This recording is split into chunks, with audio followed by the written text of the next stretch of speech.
Today, we are going to explore one of the greatest paradoxes of human history. How people who lived in misery, without doctors, without gyms, and without any knowledge of anatomy, possessed bodies that were stronger and more resilient than the vast majority of people living in the comfort of the 21st century. In this video, we will dive into the daily lives of medieval peasants and discover why back pain, which today affects hundreds of millions of people around the world, practically did not exist among them. Before continuing with the video, remember to subscribe to the channel for more documentary narratives like this one. Imagine an ordinary morning in medieval Europe.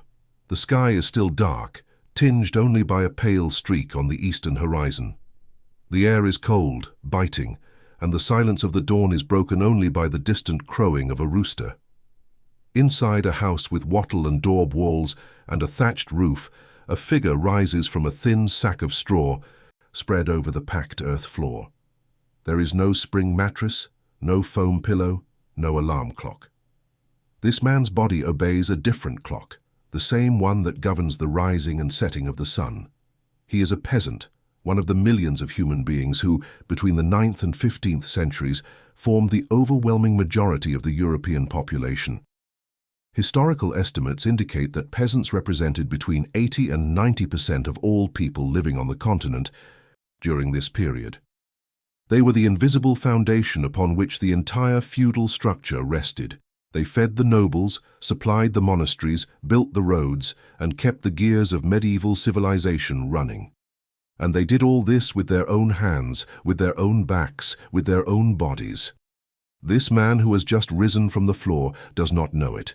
But within a few hours, he will have walked miles, lifted dozens of kilograms, twisted his torso hundreds of times, and remained crouched for periods that would make any modern gym-goer give up. And yet, he will probably never feel that chronic lower back pain that today drives millions of people to doctors' offices every year.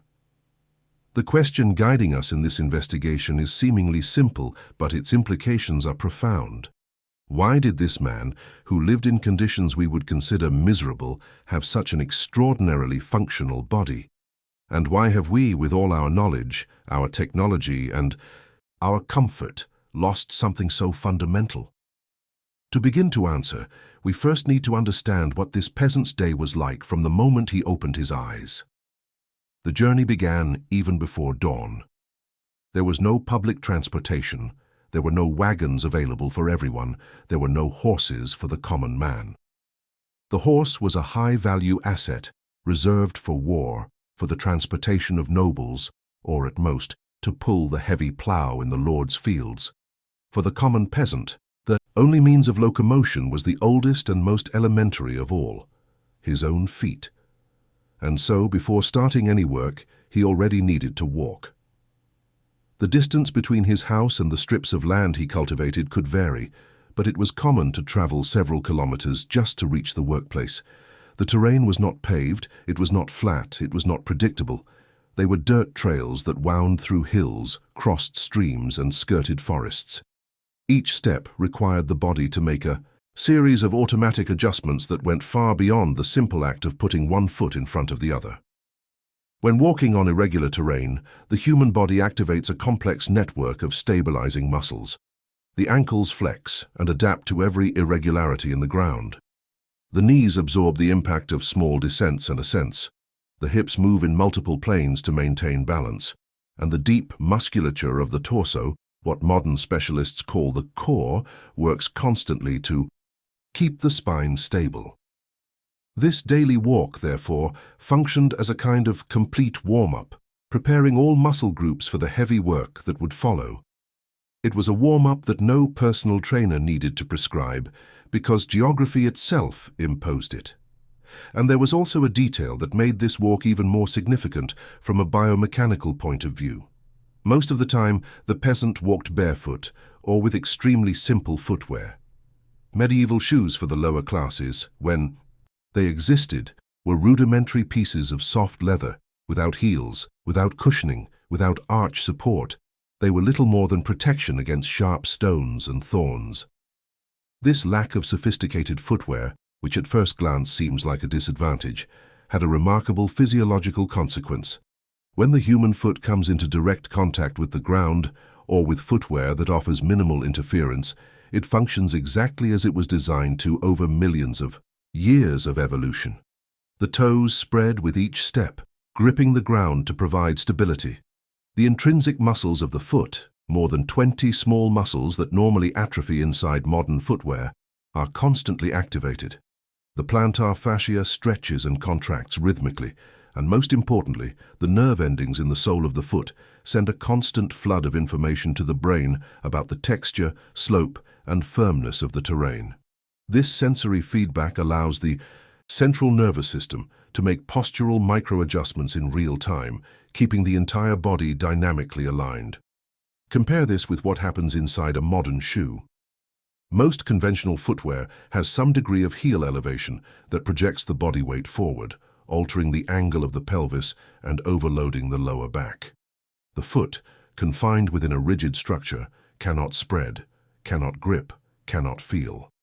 The intrinsic muscles atrophy from lack of use, and the brain, deprived of accurate sensory information, gradually loses the ability to coordinate the fine postural adjustments that keep the spine protected. The medieval peasant, knowing nothing of this, simply lived with free feet, and his feet reciprocated by keeping his entire body balanced from the base up. But walking was just the beginning. When the peasant reached the field, the real work began. And it was in this work that his body was transformed day after day, season after season, into something that modern scientists would look upon with admiration. To understand the physical impact of medieval agricultural work, one must first understand its tools, because medieval tools were, by today's standards, extraordinarily inefficient. And this inefficiency was paradoxically the key to building exceptionally strong bodies. Take the plough as an example, perhaps the most emblematic tool of medieval agriculture. The first ploughs used in Europe, known as scratch ploughs or simple ards, were little more than a pointed piece of wood that scratched the surface of the soil. They did not turn the earth, they only scored it.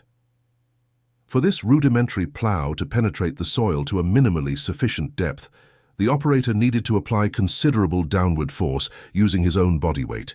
This meant keeping the torso tilted forward, arms extended, abdomen contracted, and legs firmly planted on the ground, pushing with all the strength of the hips. When the plough hit a root or a stone, the impact was transmitted directly to the operator's arms and torso, requiring an explosive muscular reaction to maintain control. Every pass through the field was a full-body exercise, and the entire field had to be ploughed row by row, meter by meter. Over the centuries, especially from the 10th century onward, the heavy moldboard plough became more widespread, allowing the earth to be turned more efficiently. But even this technological advancement did not significantly decrease physical demand. The heavy plough required teams of 6 to 8 oxen to be pulled, and the peasant guiding it had to control it with strength and precision, constantly adjusting the depth and direction. It was work that demanded not only brute force, but fine motor coordination, muscular endurance, and a keen perception of the terrain. And the plough was just one of the tools. The scythe, used to reap cereals such as wheat, barley, and rye, required a completely different type of effort. The long-handled scythe used in larger fields was handled with a wide rotational movement. The reaper would plant his feet on the ground, rotate his torso from the hips, and swing the blade in a broad arc, cutting the stalks close to the ground. This movement, repeated thousands of times over a day of harvesting, deeply activated the oblique muscles of the abdomen, the erector spinae, the shoulder muscles, and all the rotational musculature of the torso. It was a movement that required technique. A poorly executed turn could result in an imprecise cut, wasting precious grain, or worse, a spinal injury that would take the worker out of the field in the middle of harvest season. The need to execute this movement correctly and efficiently, repeatedly, for hours on end, created a kind of involuntary training that strengthened the musculature in a deep and balanced way. The smaller scythe, or sickle, was used for more delicate work, such as harvesting grain in smaller areas, It required the peasant to bend or squat close to the ground, holding the stalks with one hand while cutting them with the other. This position, maintained for hours, intensely worked the leg muscles, the hip flexors, and all the stabilizing musculature of the spine in a flexed position. The hoe, used for weeding and preparing beds, required a lifting and striking movement that combined hip extension, torso flexion, and grip strength. The flail, used to thresh the grain after harvest, was a kind of articulated staff that the peasant swung over his head and brought down with force onto the bundles of wheat spread on the ground. This movement mobilized the shoulders, arms, torso, and legs in a complete kinetic chain. Each tool, therefore, required a different movement pattern, and each movement pattern activated a different set of muscles. The result was that, throughout a day of work in the field, the peasant used practically all the muscle groups of the body in multiple planes of motion with varying loads and in different ranges. It was, without anyone ever having planned it, a full-body functional training program. But field work was not uniform throughout the year. It changed with the seasons, and this seasonal change introduced an additional variable that, from the perspective of exercise science, was extraordinarily beneficial. In the spring, the main work was ploughing the land and sowing. This meant entire days pushing the plough, walking in a straight line, using the strength of the legs and hips to keep the blade in the soil. In the summer, the focus shifted to reaping. Torso rotation movements dominated, and the oblique and rotator muscles took center stage. In the autumn, the harvest required hours in squatting positions, working close to the ground, with repeated flexion and extension movements. And in winter, when the fields rested under snow or cold, work turned to tasks such as splitting firewood, fixing tools, repairing fences, and building or maintaining structures. Splitting firewood, for example, required an explosive lifting and lowering movement of the axe, combining hip extension, torso flexion, and a powerful contraction of the core muscles to transmit the force of the entire body to the blade at the moment of impact. This seasonal variation meant that no muscle group was chronically overloaded. While one set of muscles was intensely taxed during one season, others rested and recovered. When the season changed, the muscles that had rested took on the primary load, and those that had worked intensely moved to a secondary role. This natural rotation prevented one of the main factors leading to injuries in the modern world: repetitive stress. When a person executes the same movement in the same position, with the same load, day after day, month after month, the tissues involved in that movement suffer cumulative microtraumas that eventually manifest as chronic pain, tendinitis, or joint injuries. The medieval peasant, being forced by nature to constantly vary his movements, was inadvertently following one of the most fundamental principles of modern physical training: periodization. The idea that the body needs variety and cycles of load and recovery to develop in a balanced and healthy way. What elite trainers prescribe today as a cross-training program was simply the agricultural calendar of a man who had never heard the word exercise. And the total volume of work was impressive. During harvest periods, which could last several weeks, the workday extended for 14 hours or more. The peasant woke up before the sun and only stopped when natural light no longer allowed him to see. The daily energy expenditure during these periods was colossal. Estimates based on studies of pre-industrial agricultural populations suggest that a worker in intense harvest activity could burn more than 4,500 calories per day.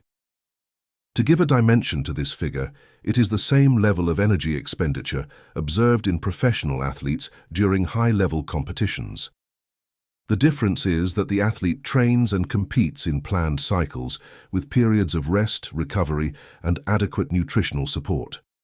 The peasant simply lived like this day after day with a diet based on grain porridges, dark bread, garden vegetables, and at most, a little cheese or milk.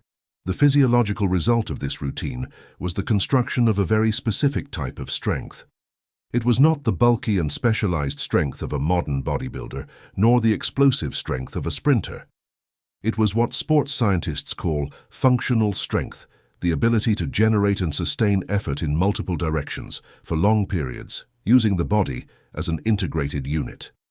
The peasant's muscles were not developed in isolation, as happens when someone does biceps curls on a gym machine. They developed in chains, because real work requires muscles to function together. When a peasant lifted a sack of grain from the ground, it was not just his arms that worked. His feet gripped the ground to create a stable base. His ankles and knees flexed to allow for the squat. His hips generated the main force of the lift. His abdomen and back contracted simultaneously to create a rigid cylinder of protection around the spine. And his arms and shoulders transmitted this collective force to the object being lifted. Every link in this chain was as strong as necessary because every link was constantly used. And it was precisely in this lifting of loads that another fascinating aspect was revealed. The technique used by the peasant to lift heavy objects was, in many cases, remarkably similar to what is taught today as the deadlift in weightlifting gyms and functional training centers. Not because anyone had taught this technique to the peasant, but because physics and self-preservation imposed it. When one needs to lift a very heavy object from the ground, the human body instinctively tends to adopt the most mechanically advantageous position: a deep squat, straight spine, load close to the body, force generated by the legs and hips. Any deviation from this position, such as rounding the back or moving the load away from the body, results in disproportionate pressure on the intervertebral discs and lumbar ligaments. And for the peasant, a back injury was not an inconvenience that resulted in a few days of rest and a physical therapy session. It was a catastrophe. It meant not being able to work, not being able to harvest, not being able to feed the family. In a subsistence economy, where there was no social safety net, where there was no health insurance, where there was no one to replace the incapacitated worker, a serious injury could literally mean starvation. The pressure of survival, therefore, functioned as the most rigorous of trainers. It taught the correct technique not through instruction, but through consequence. There were also tasks that did not involve the field itself, but were equally demanding from a physical point of view. Obtaining water, for example, was a daily job that required considerable effort. Most peasant houses did not have their own well. Water had to be fetched from a spring, a river, or a communal well, often located hundreds of meters away. The peasant, or frequently, the women and children of the family, walked to the water source, filled buckets or ceramic jars, and transported them back home. In many regions, a wooden yoke was used over the shoulders, with a bucket hanging from each end. This yoke distributed the load relatively symmetrically, but required the bearer to maintain an upright and balanced posture throughout the walk back. Leaning to one side or the other resulted in spilling water, which was a resource too precious to be wasted. This transportation of water was, in practice, an exercise in core stabilization, shoulder strengthening, and postural coordination that was repeated every day, sometimes more than once a day. Food preparation was another source of constant physical effort. Harvested grain had to be transformed into flour before it could be used to make bread, the staple of the peasant diet. For this, a hand mill, or quern, was used, a pair of heavy stones between which the grain was placed and ground by the rotation of the upper stone. Turning the millstone required sustained effort from the arms, shoulders, and torso. It was repetitive and arduous work, but it strengthened the muscles of the upper limbs and the shoulder girdle continuously. Before manorial mills became more common, and before peasants were forced by the feudal lord to use exclusively the lord's mill upon payment of a fee, domestic grinding was a daily task that consumed hours. Collecting firewood was another indispensable activity. Without firewood, there was no fire. Without fire, there was no cooking of food, no heating in cold months, no light after sunset.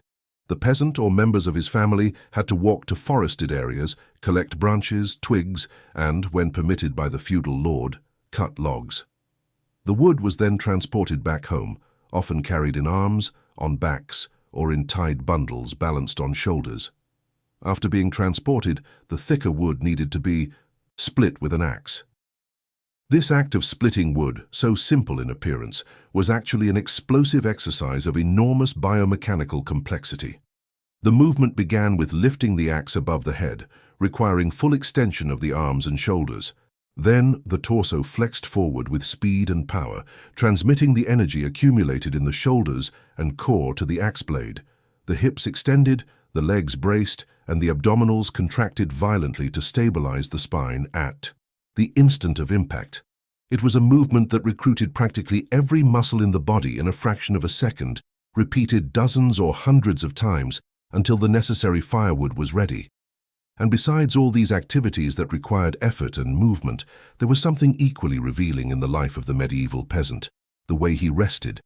Because if work built strength, rest preserved mobility, and mobility was the key that kept the entire system functioning.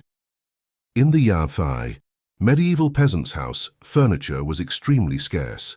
A simple table, perhaps one or two low benches, a chest to store belongings, and the sack of straw that served as a bed. There were no sofas, no armchairs, no padded chairs with ergonomic backrests. The benches, when they existed, were rustic wooden pieces with a height considerably lower than that of a modern chair. Archaeological records and studies suggest that medieval seating for the lower classes was between 25 and 30 centimeters high, in contrast to the 45 centimeters of a standard modern chair. This difference may seem small, but its biomechanical implications were significant. To sit on such a low seat and rise from it repeatedly, a considerable degree of flexion in the knees and hips was necessary, along with enough leg strength to support and control the movement. Each act of sitting and standing was, therefore, a variation of a squat that kept the joints mobile and the leg muscles active. But most rest did not happen on benches. It happened on the floor. The most natural and frequent resting posture for the peasant, for his family, and in fact for most of pre-industrial humanity, was the deep squat, also known as the crouching position. This posture, which today is taught in mobility and yoga classes as a corrective exercise, was for them the default resting position. After a long day of work, instead of throwing himself into an armchair, the peasant simply lowered his body until his hips were below his knees and his heels remained firm on the ground. In this position, the body weight was supported mainly by the bony structure of the legs, which allowed the muscles of the back and torso to relax almost completely. The hips opened in a range of flexion that kept the soft tissues around the joint lengthened and healthy. The ankles flexed deeply, preserving a dorsiflexion that is essential for walking, running, and squatting safely. And the lumbar spine, instead of being compressed as happens when we sit in a chair, received a gentle traction that relieved pressure on the intervertebral discs. It is important to note that this is not a peculiarity of the medieval European peasant. The squatting position as a posture for rest and work was, and still is, universal in pre-industrial societies and in much of the non-Western world. In various regions of Asia, Africa, Latin America, and Oceania, millions of people use this position daily to cook, socialize, eat, and work. Young children anywhere in the world adopt this position instinctively when they play, which strongly suggests that the deep squat is an innate human posture, a motor pattern inscribed in our biological code since before we were a species. What happened in the industrialized Western world was that the ubiquity of the chair deprived us of this posture. The chair, with its elevated seat and backrest that invites passive relaxation, eliminated the need to squat. And by eliminating the need, it also eliminated the ability. Hips stiffened, ankles lost range, deep core muscles atrophied, and the spine became vulnerable. Within the peasant house, this constant interaction with the floor manifested in multiple ways. Meals were often eaten sitting on the floor or on benches so low they were almost equivalent to the floor. Sitting cross-legged, a position that requires external rotation of the hips and activation of the abdominal muscles to keep the spine upright, was a daily posture. Sleeping happened on firm surfaces, usually a sack filled with straw placed directly on the dirt floor. This hard surface, contrary to what one might imagine, was not necessarily harmful to the spine. On the contrary, a firm surface encourages the spine to find its natural alignment without sinking into asymmetrical positions, as happens on excessively soft mattresses. Furthermore, the absence of an elevated bed meant that every morning the peasant needed to lift himself off the floor, an act that in itself required leg strength, hip mobility, and core activation, and every night he needed to lie down again, controlling the descent to the ground.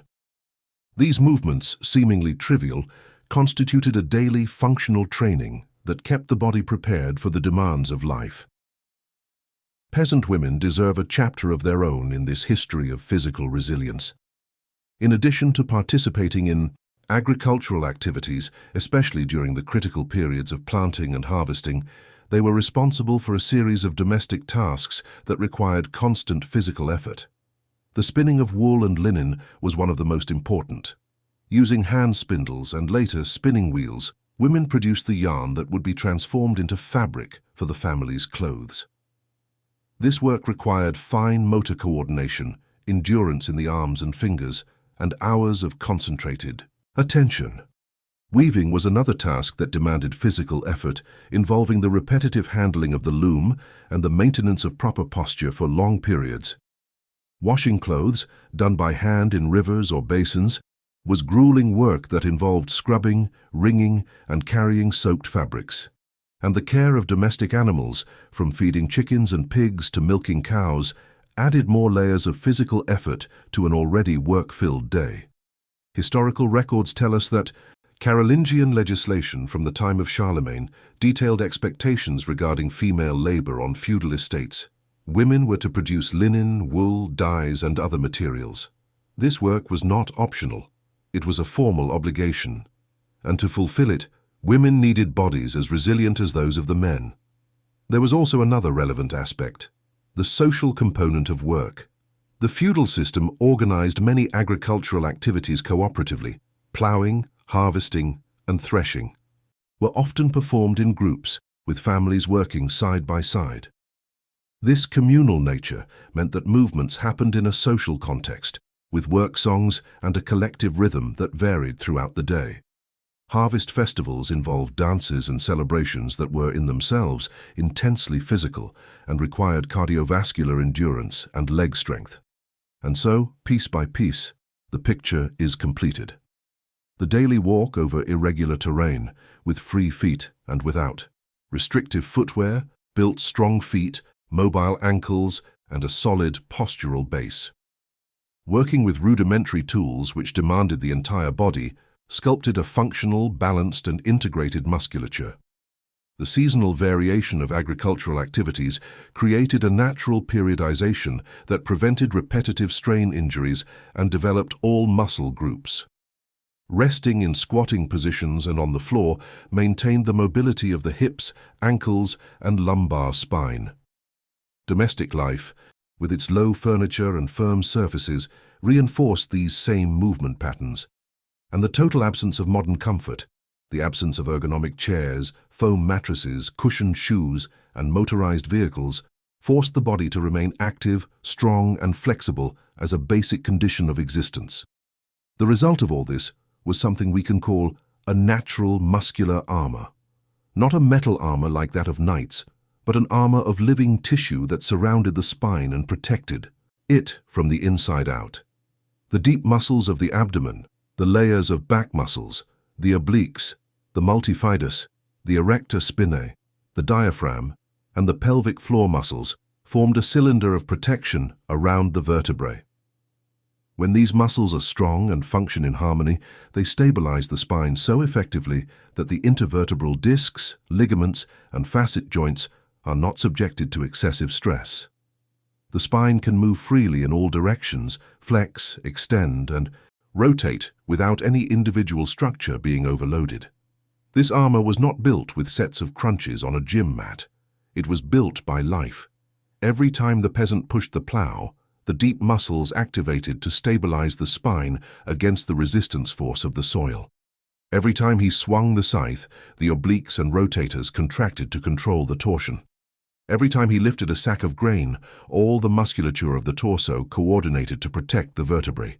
Every time he squatted to rest, The hip and ankle muscles maintained the range of motion necessary for the squat to be possible and comfortable. And every time he walked barefoot on irregular terrain, his feet sent the brain the information necessary to keep this whole system calibrated and functioning. The peasant's strength was not, therefore, a strength of gyms or athletic competitions. It was a strength of survival.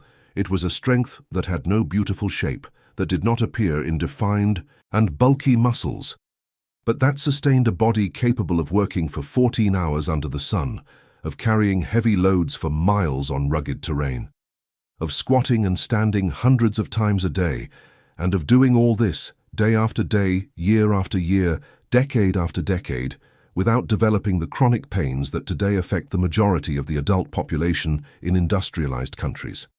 And this is where the story shifts focus, because understanding how the peasant built his body is only half the issue. The other half, perhaps more urgent, is understanding how we destroyed ours.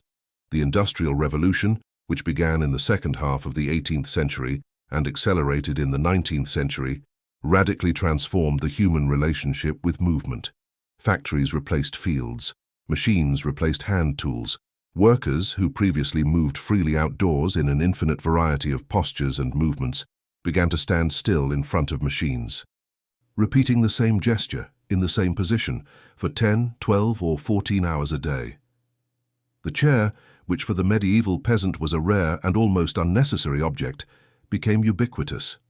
Chairs in factories, chairs in offices, chairs in transportation, chairs in homes. The modern human sits to work, sits to eat, sits to travel, and sits for entertainment. On average, an adult in an industrialized country spends between 7 and 10 hours a day sitting. Some studies point to even higher numbers. And this is where biology exacts its price. The human body was not designed for prolonged immobility. It was designed over millions of years of evolution to move. When we remain sitting in a chair for hours, a cascade of negative biomechanical events begins. The hip flexor muscles, which in the sitting position are in a shortened state, gradually lose elasticity and become chronically tight. This shortening pulls the pelvis forward, creating an anterior tilt that increases the curvature of the lumbar spine and compresses the intervertebral discs. The gluteal muscles, which are the primary engines of the hip and the main stabilizers of the pelvis, remain inactive in the sitting position and over time weaken and lose the ability to activate properly.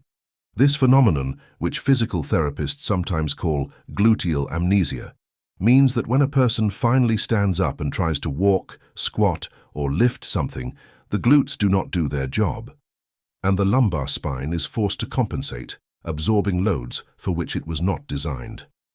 The deep abdominal muscles, which in the peasant's active life were constantly engaged, deactivate when we are supported by the back of a chair. The spine loses its muscular armor and becomes exposed, and the feet, confined in shoes and resting on flat, uniform surfaces, lose their sensory and stabilizing function. This is the mechanism that produces what hundreds of millions of people experience as back pain. It is not a disease. In most cases, it is not an identifiable structural injury. It is a consequence of the loss of function.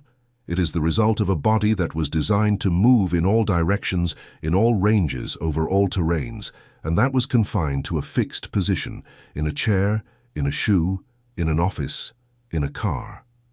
Modern back pain is not ultimately a problem of the back. It is a problem of the feet that have lost their sensitivity. It is a problem of the ankles that have lost their flexibility. It is a problem of the hips that have lost their mobility. It is a problem of the glutes that have lost their strength. It is a problem of the abdomen that has lost its stabilizing function. When all these links in the chain fail, the lumbar spine is left alone, without protection, desperately trying to compensate for the deficiencies of the rest of the body. And it eventually protests. It protests in the form of pain. Studies conducted with populations that still live in conditions similar to those of medieval peasants, traditional agricultural communities in Africa, Asia, and South America, corroborate this analysis. In these populations, the incidence of chronic lower back pain is significantly lower than in industrialized countries. Hip osteoarthritis, a condition directly related to the loss of joint mobility, is drastically less common, and the functional capacity of the elderly in these communities, their ability to squat, lift, walk, and carry, remains remarkably preserved until advanced ages. The medieval peasant, therefore, offers us a mirror, not a mirror that shows us how we should live, because his life was marked by poverty, exploitation, hunger, and a short life expectancy, but a mirror that shows us what happens when the human body is used in the way it was designed for. This man had no knowledge of biomechanics. He did not know what an intervertebral disc was. He did not know the function of the multifidus muscles. But his body functioned with an efficiency that most of us have lost, not because he was genetically superior, but because the world he lived in did not offer him the option of being weak. Necessity was his trainer. Survival was his motivation. And poverty, ironically, was the architect of his resilience. When we look at modernity, we realize that we are facing a remarkable paradox. We have access to an amount of knowledge about the human body that would be inconceivable to anyone in the Middle Ages. We have gyms equipped with sophisticated machines. We have apps that monitor every step and every heartbeat. We have nutritional supplements formulated in laboratories. We have physical therapists and trainers with years of specialized training. And yet, back pain is one of the main health complaints in the industrialized world. We are the most informed civilization in history about how to care for the body, and at the same time the most affected by dysfunctions that stem from the simple fact that we do not use it. But there is something we can learn from this medieval mirror. We do not need to abandon modern comfort or go back to plowing fields with rudimentary tools. But we can reintroduce into our lives the movement patterns that modernity has eliminated. We can walk more over varied terrain with footwear that allows our feet to function. We can practice the deep squat, even if for a few minutes a day, to preserve the mobility of the hips and ankles. We can spend time on the floor, sitting, standing, changing positions, reminding the body that it is capable of much more than staying in a chair. We can vary our physical activities throughout the weeks and seasons, instead of repeating the same workout monotonously. And we can, above all, remember that movement is not an accessory to life, something we fit into an hour of the day between appointments, but the most fundamental element of our biology, the basic condition for the human body to function as it was designed. The story of the medieval peasant shows us that strength does not need to be sought. It arises naturally when the body is challenged in a varied, constant, and integrated way. Mobility does not need to be relearned in specialized classes. It is preserved when the environment does not allow us to lose it. And pain is not an inevitability of aging or genetics. It is, in most cases, the price we pay for a comfort that has immobilized us. The peasant never asked to have a strong body. He simply had no choice. We have the choice. And perhaps that is, at the same time, our greatest advantage and our greatest challenge. Their strength was a byproduct of misery. Our pain is the price of comfort. The difference is that we, unlike them, can choose how we want to live. And this choice, this awareness that the human body needs to be used to function, is perhaps the most valuable lesson that a journey of centuries back in time can offer us. And speaking of time travel, if this narrative sparked your curiosity and made you reflect on your own body in a different way, consider subscribing to this channel. Every subscription and every like helps us continue bringing documentary investigations like this one, diving into history to find answers that are still relevant to the present. Leave in the comments what you thought while watching this documentary, share your experience, or suggest themes you would like to see explored in future episodes. History has much to teach us, and together we can continue this journey. Thank you for joining us this far.